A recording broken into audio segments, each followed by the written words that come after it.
Welcome to the John and Heidi Show podcast. John and Heidi. Here's John and Heidi. Today is a special day, Heidi. Do you know what today is? What is today, John? I thought you'd never ask. It is Thursday. It is the 13th day of February. It's National Giving Hearts Day. It's also National Break Up with Your Carrier Day today. So like if you're going to switch phone companies, I think. It's also National Cheddar Day, like cheddar cheese, and National Tortellini Day. Do they put cheddar in tortellini? I don't believe so, no.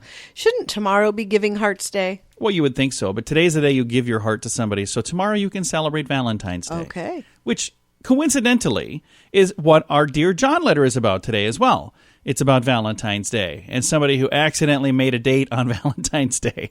I'm actually excited to see what Heidi says, and I've really appreciated everybody who's chiming in on Facebook. If you would like to chime in for, what is the guy's name again? Innocent but feeling guilty, you can do that on our Facebook page. The letter was posted yesterday, facebook.com/John and Heidi Show. Student loan debt is out of control for many people. Are you one of them? The average graduate walks away with anywhere from $25,000 to $40,000 in student loans. Believe it or not, 2% even manage to owe over $100,000 by the time they graduate. If you have several different student loans, let us consolidate them into one loan and one payment at singlestudentloan.com. If you have only one student loan, we may be able to offer you a better rate to help you get that loan paid off sooner at singlestudentloan.com. That's singlestudentloan.com. Now, surveys and studies and such brought to you by BetterCreditCards.com. A new study found that a British productivity poll, they found that the productivity in Britain fell by 250% between 2008 and 2018. And they're saying they think that a lot of that has to do with like smartphones and sure, yeah. social media. Yep. So, and if you'd like to know more about this, check it out on our social media. Yeah. I can absolutely tell you there are times that I get sidetracked onto Facebook. Times. All the time. He's like, hey, did you get that ad done? I'm like, what's that? The ad you're working on? I'm Yeah. like, oh, yeah, hey, sorry. You started on 45 minutes ago. I'm like, yeah, then I saw this funny thing on Facebook. Yeah.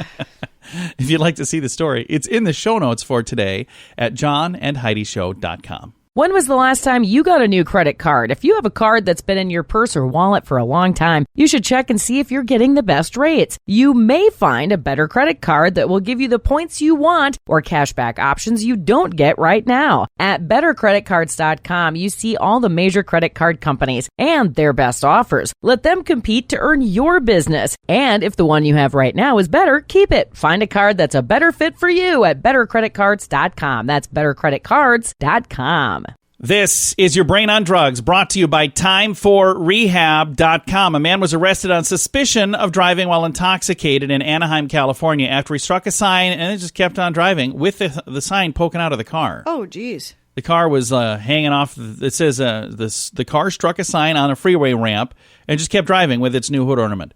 The department quipped in an Instagram post, the driver kept going until he was contacted by police officers and taken into custody. The DUI arrest was his fourth in the last 10 years. Oh, geez. A photo showed the broken up sign resting on the car's roof and covering part of the windshield. Authorities did not identify the suspected drunk driver. No further details were available through social media, thank goodness. But, you don't want to post on that because we're in a country where you're supposed to be innocent until proven guilty. Okay, he's guilty. He's got the sign there, but yeah, it was but on you his still, car. Before they would know right away if he was intoxicated. Yeah, and he was. So all of those things. But, they still have to put in there, the suspected drunk driver. Right. It's a bad idea. It's the kind of thing that happens, though, when your brain is on drugs. John and Heidi. Now, big screen, little screen, brought to you by ChannelSurferTV.com. I think we already talked about this. The first trailer has dropped for the Saw reboot called Spiral, starring Chris Rock. Yeah, you were telling me about that. And Samuel Jackson. Did Did you look at the link yet? I didn't. Oh, well, I've got a link to it in the show notes. You can check it out. It's called Spiral. It's expected to come out in May. I thought we already talked about it, but for some reason I still had it in my notes, so I apologize. Lori Loughlin and Massimo Giuliani, Giannulli, I don't know how you say his last name, Massimo, have listed their Bel Air mansion for sale. Jeez. How much do you think they're asking for that? I have no idea. $12 million. Nope. Double that, you still don't have enough. $28 million. Really? Yeah, it's quite the place, though. And if you've got the dough to do that, you could also put like 28 kids through college. Oh. See, because they bribed a college. Okay, never mind. Yeah. I just want to move on. Thanks for listening. Big Screen, Little Screen, brought to you by ChannelSurferTV.com. It's a new year. Have you made a resolution to quit drinking or to finally get away from drugs for good? These are both habits that are hard to kick, but you can do it. We want to help you. TimeForRehab.com is here to help you find the help you need with your particular situation. If you want to make this year the year you get the help you need to live a normal life again, start with a little help from us at TimeForRehab.com. That's TimeForRehab.com. Now your scupa of the day, brought to you by FunkyMonkeyShirts.com. Jessica Simpson says in her new book that John Mayer caused her split from Dallas Cowboys quarterback Tony Romo. So I'm a little bit out of the loop here. I didn't know any of this stuff was going on. Did you know that Jessica Simpson wrote a book? I did not. I did not know that either. We should see if she wants to do an interview about the book. I wonder if it's a pop-up book. Honestly, she's probably a lot smarter than most people think. Because when they did the reality show, remember she was in that reality show? Oh, I remember. And the whole tuna debacle. Everything. Yeah, they made her look like an absolute idiot. But I was actually told that many times with reality all of shows, those reality shows, yeah, they edit them. All of the things that she did were things that she did, but it's like that's the only thing they showed. So she did something where she was looking smart that didn't fit her character, so they just wouldn't show that. Right. So I apologize for contributing to that. Jessica, call me. We'll chat about your book. Harvey Weinstein's lawyer says his rape accuser slept with him to advance her career. So he's saying... I think they all did. He's like, so my client's not guilty. It's the accuser that's the guilty one. She just wanted to advance her career. They all did, or they would have come out sooner. That's my opinion on the whole thing. Yeah, I mean, he's a slime ball, absolutely. There's nobody who's denying that. Yeah. But... they knew what they were doing? Yeah, or they would have said something a long time ago. This whole thing, I would like to quit talking about him and the coronavirus and Jeffrey Epstein. Oh, look, Jeffrey Epstein's in there.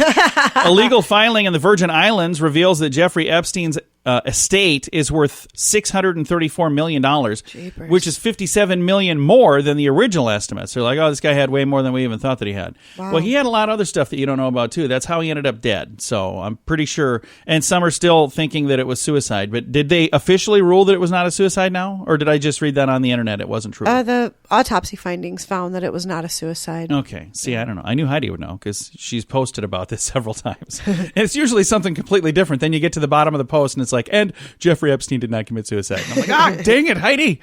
No, I don't know if this whole story is true or not. Boston Market is bidding farewell to their flowers this Valentine's Day with a new bouquet made of baby back ribs. Ew. Beautifully assembled with a dozen tender Boston Market baby back ribs. Limited edition sure to be coveted by baby back ribs bouquet. I don't know. I can't read this. It's in millennial. I don't know what they're trying to say here. It's going to be available for a thing on Valentine's Day only, and they say only while supplies last. And That is not something I would want. But it's not a paid advertisement, by the way. I read a story. I just want to make sure you know that I didn't get paid to completely butcher that story. Just want to cover my bases here. And that's going to do it for your scoop of the day. Thanks for listening to the John and Heidi Show on a Thursday.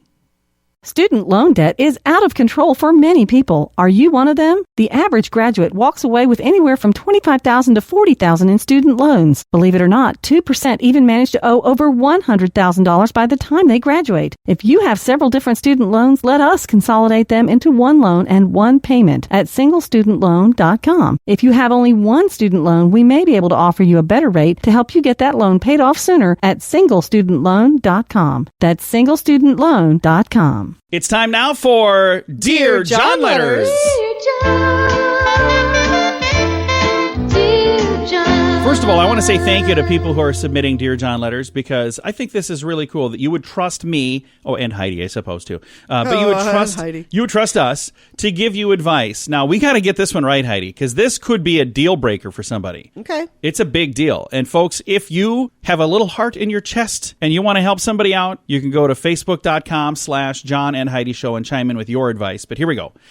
Says, Dear John, first of all, congratulations on 20 years. Yeah, my wife Heidi and I celebrated our 20th anniversary this year. Says, very happy for you two. I'm also celebrating 20 years later this year, but I hope I can make it that long. My wife is pretty upset that I am not able to have lunch with her on Valentine's Day. Let me explain. Between dating and marriage, we've been together over 20 years. We've never gotten together for Valentine's at lunchtime. We've always had plans for dinner, and we do this year too. Last week, I accepted a project at work that requires me to meet up with a team of people, and they picked this Friday for our lunch meeting. I'm pretty sure none of them realized that it was Valentine's Day. I know I hadn't connected that until my wife asked me to go to lunch with her on Valentine's Day for the first time in 20 years. I told her I had other plans, and things have been pretty rocky ever since. It's not a date. There are 2 females on the team and another guy on the team, so now she thinks we're going on a double date. I think I keep digging myself in deeper into trouble when I try to explain things. Do I just call in sick on Friday? Do I tell everyone else on the team that I need to reschedule? Or do I just go to the meeting since it's all very innocent? Signed, innocent, but feeling guilty. I feel bad for the dude because there have been times I put myself in a dumb situation where I'm like, I wasn't even thinking of that. I'm like, no, there's nothing going on. So first I'm going to yield the floor to my beautiful bride. Look like you're thinking really hard over there. Well, if this was him and just one female, I could see where she was coming from. But it sounds like this is a work meeting with a team. It is. Of people. And that's where So he said when that's he was different. explaining, and he's like, so it's just you and some lady? He goes, no, there's 2 ladies. So it's you and 2 ladies. Well, there was another guy. So it's you and 2 ladies and another guy. You guys are on a double date? So I can see where this would happen. No, this I think is maybe her overreacting just a little bit. And here's And what it's not like he's not still giving you Valentine's Day. I mean, he's going to do what you always had We've always planned done. forever. If it was him and just saying, oh, I made plans with a coworker, sorry, I'm not going to get together with you, then, okay, you would have absolute reason to be upset. But if it's a team of people and they have a project that is due, and this is when they had already planned to get together to work on this project, that's a different story. And the sad thing is, in the business world, when you're saying, hey, what are you doing this Friday? You're not thinking Valentine's Day. You're thinking, oh, it's this Friday. We're gonna Right, can we make it work Friday? I can't do it this week. How about next week? What's next Friday look Right. like? And if they're looking at Friday. And at the end of the day, it's still a work day, and he's still at work. Yeah. So I'm going to go a little different direction here, which is kind of shocking. Shocker. I know. Heidi and I never agree on anything, and nobody's surprised about this. But I do think that what you said is fantastic as well. But here's what I would do. If you want to be husband of the year, there's probably some other people on this team that didn't realize it was Valentine's Day too. And maybe you'd be helping them out by at least saying to everybody, guys, can we do this like Monday? Or can we do it in the afternoon and let's not do a lunch? I want to take well, yeah, I mean, if there's a possibility to do it during the workday, I don't know why it would have to be a lunch. Like, I'd kind of like to take my wife to lunch for Valentine's Day if that's okay. And it sounds like they already have dinner plans for Valentine's Day. So maybe his wife wanted to do something special for Valentine's, and that's why she's reacting this way. You have no idea what it is. Maybe it's more than just lunch. Right. This could be some, really big thing. Who knows? We have a story about a couple that was together that he wanted to break up and she tased him. So who knows? It could be that. If you're not careful, it might be that. If I were you, I would at least check the temperature with everybody else and say, does it have to be Friday at noon? Could we look at doing this another time? And who knows? Maybe it's too late now to reschedule and you just have to do it. But I would at least make the effort to try to move it if you can. That's my 2 cents. Any other advice, Heidi? No. Next think time, we're good. before you book something for Valentine's Day lunchtime, maybe check and see if you've got plans. That's another thing you could do. Or just don't schedule your work meetings in free time period. I mean, if it's your downtime, don't schedule your work meetings for then. Do those at work. That's a good idea, too. And if you have a good idea, you can certainly chime in with advice for innocent but feeling guilty. I've got this posted. It's been there since yesterday on our Facebook page, facebook.com/John and Heidi Show. Do you have a lucky shirt? FunkyMonkeyShirts.com has several lucky shirts to wear next month for St. Patrick's Day. Or if it's a really lucky shirt, you can wear it every day. Green shirts, 4-leaf clovers, Irish sayings, and more. Don't wait. If you order your lucky shirt right now, it can be here in time to wear for St. Patrick's Day. Find t-shirts, sweatshirts, hoodies, and more at FunkyMonkeyShirts.com. That's FunkyMonkeyShirts.com. Fun fact for you, Heidi. What's that, John? Believe it or not, our European ancestors were cannibals. 16th and 17th century Europe, cannibalism was a common practice, but it was for medical purposes. It started because Egyptian mummies were thought to have had magical curative properties, so they were grouped up and put in many remedies. The idea evolved. Human bones, blood, and fat were used in medical concoctions. Got a headache? Crush a skull and make it into a tea. Medical cannibalism has fallen out of favor. Modern medicine still sometimes uses one human body to heal another in the form of donations, blood donations, organ transplants, skin grafts. But they're saying back in the olden times, they used to say, oh, hey, you got a headache? Well, just need to take this and smush it up and smoke it and drink it and whatever. Yeah, so that's kind of weird. That's not so much a fun fact as it is a yucky fact on the John and Heidi Show. When was the last time you got a new credit card? If you have a card that's been in your purse or wallet for a long time, you should check and see if you're getting the best rates. You may find a better credit card that will give you the points you want or cashback options you don't get right now. At bettercreditcards.com, you see all the major credit card companies and their best offers. Let them compete to earn your business. And if the one you have right now is better, keep it. Find a card that's a better fit for you at bettercreditcards.com. That's bettercreditcards.com. Now, a news headline from somewhere in this world. Dateline, the Vatican. The Pope is calling for a tax on rich people that will be used as a form of global wealth redistribution. Okay. I don't quite understand that. So he wants to tax all the wealthy people and then distribute it around the world. Yeah. Yikes. So here's the thing. People right now who want to give can give. I understand what he's saying is, hey, if you have much, you should give much. But I think that's already happening. Everybody's already taxed a lot. So just maybe take the tax dollars that are being taxed and use those for the right things. And spend them more wisely. So I don't know. This, I guarantee you, could be a polarizing topic if we wanted to talk about absolutely. it. Let's just not talk about it. I do have a link to it if you want to read the details. It's in the show notes for today at johnandheidishow.com. It's a new year. Have you made a resolution to quit drinking or to finally get away from drugs for good? These are both habits that are hard to kick, but you can do it. We want to help you. TimeForRehab.com is here to help you find the help you need with your particular situation. If you want to make this year the year you get the help you need to live a normal life again, start with a little help from us at TimeForRehab.com. That's TimeForRehab.com.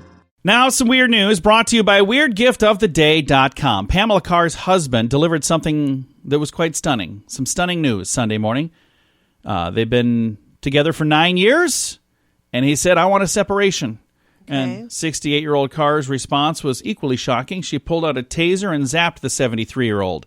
So we mentioned this last week. I had just a headline that a 68-year-old. So she is 68. He's 73. They've been married 9 years.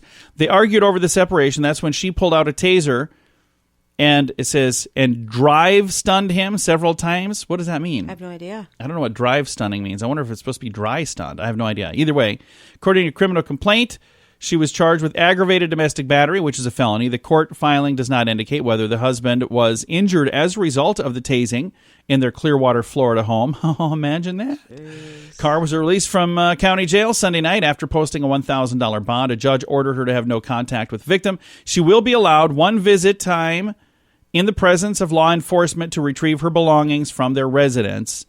And sad story. You don't do that. I mean, that's not good. That's today's weird news. John and Heidi. Now your moment of duh, brought to you by SingleStudentLoan.com. A Utah man faces criminal charges after reportedly releasing rodents in at least 3 different hotels in order to get free lodging from the unassuming businesses. Yeah. Authorities say Ryan Santil State recently admitted that he had freed the mice and the hamsters in his room at various hotels. He complained about the pesky critters and then enjoyed the room at no cost. Police believe the 37-year-old State successfully executed the stunt in at least 3 hotels. They believe it's likely it was way more than that. According to a statement of probable cause, the state would cite the feces left by the rodents to make his case for free accommodations. As a result, police say his criminal methods damaged several hotel rooms. Yeah, well, the exploits also came at a cost of the hotel. Each business had to get pest control services, And it says state, that's his last name, which is confusing because you keep thinking that's like Right. the state. But he faces 5 Class B misdemeanor charges with 3 counts of criminal mischief and 2 charges of theft by deception. And it would have hurt the hotel's reputation if word got out amongst other guests and amongst the community that they if were there's- having those issues. And he's letting rats loose in there, and they are chewing things up, and they are causing problems. Right. So he is not doing good. Yikes. He's doing bad things, very bad things. It's today's moment of duh. When was the last time you got a new credit card? If you have a card that's been in your purse or wallet for a long time, you should check and see if you're getting the best rates. You may find a better credit card that will give you the points you want or cashback options you don't get right now. At bettercreditcards.com, you see all the major credit card companies and their best offers. Let them compete to earn your business. And if the one you have right now is better, keep it. Find a card that's a better fit for you at bettercreditcards.com. That's bettercreditcards.com. Time now for fake news or Florida. Heidi, tell me, is this a true story from the great state of Florida, or is it fake news made up just to trick you and amuse me? Okay. Ready? I'm ready. Fake news of Florida. Naples woman arrested for a DUI and asked the cop to drink her last 2 beers with her. Fake news or Florida? Fake news. It is fake news. Thank goodness.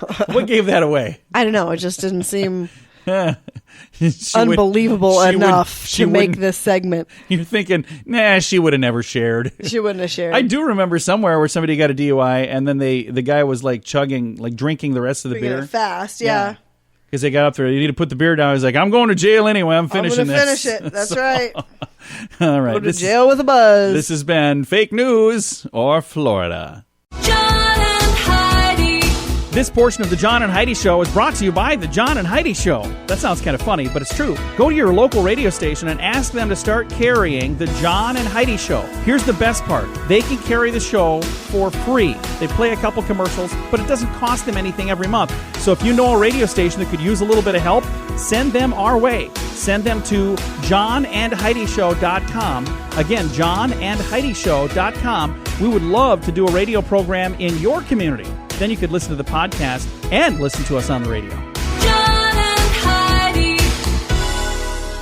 We always like to wrap things up around here with good news, and I think this is good news. This was actually an inspirational story that was shared with me, and I think it is kind of a cool thing that somebody would do this. I'm not going to say that I would do this, but I think it's cool that somebody would do this. So there's a photo of a cat, like walking through a little doggy door, cat door thing. Okay. And then the subject, or like the headline says, "This is not our cat, but we installed a cat door in our shed." It says, "Our new neighbors rarely let their cat in, even when it's freezing cold outside. We spoke to them twice really nicely about it, and they said it's an outside cat. They're not concerned about it. So we're helping out our cat bro by giving him access to our shed." I think that's really nice that they would really do that. Sweet. Yeah, absolutely. And one of the things I would say is, I don't know where this is from. It just says from a friend. This is not our cat. Early February is when this was shared. There's snow in the photo, a lot of snow on the ground. I grew up in a place where it would get really, really, really cold in the wintertime, and I always felt really bad when I would see dogs outside. Oh, for sure. And, and see cats outside and things like that. So it's really nice that this person, whoever the neighbor was, decided, you know what? We've got a shed. Let's just put a little door in. The cat can get in and out of there. Maybe in the spring they can paint around it. When they cut the hole, they did a bad job. They got a kind heart, but they apparently don't have very good handyman skills. I'll share the photo. It's in the show notes for today at johnandheidishow.com. Time to say goodbye, Heidi. Goodbye, Heidi. Goodbye, everybody. Have a great day. Thank you for listening to the John and Heidi Show on a Thursday. Also, I want to remind you, if you've not yet had a chance to chime in with some advice for our Dear John letter for today, you can still do that. And I guarantee you our Dear John letter the person that submitted, our submitter, innocent but feeling guilty, would probably appreciate your advice. You can do that on our Facebook page, facebook.com/John and Heidi Show.